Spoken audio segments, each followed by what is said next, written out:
தனது தந்தையும் முன்னாள் ஜனாதிபதியுமான மஹிந்த ராஜபக்சவின் பாதுகாப்பு நாளுக்கு நாள் குறைக்கப்பட்டு வருவதாக நாடாளுமன்ற உறுப்பினர் நாமல் ராஜபக்ச தெரிவித்துள்ளார். தற்போது நாட்டில் பாதுகாப்பு பிரச்சினை ஒன்று உள்ளது. குறிப்பாக முன்னாள் ஜனாதிபதி மஹிந்த ராஜபக்சவின் பாதுகாப்பு நாளுக்கு நாள் குறைக்கப்பட்டு வருகின்றது.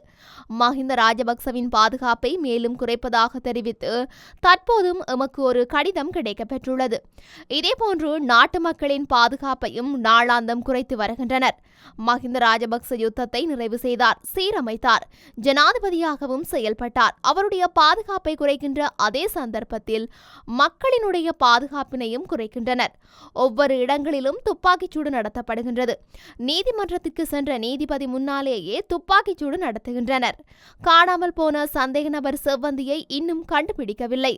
அடுத்து பெற்ற பிள்ளைகளின் முன்னாலேயே தந்தையை சுட்டு கொலை செய்துவிட்டு செல்கின்றனர். இதுபோன்ற விடயங்களுக்கு இடமளிக்க முடியாது. இவற்றை கட்டுப்படுத்தத்தான் நாட்டில் சட்டமன்றம் ஒன்று உண்டு என குறிப்பிட்டுள்ளார்.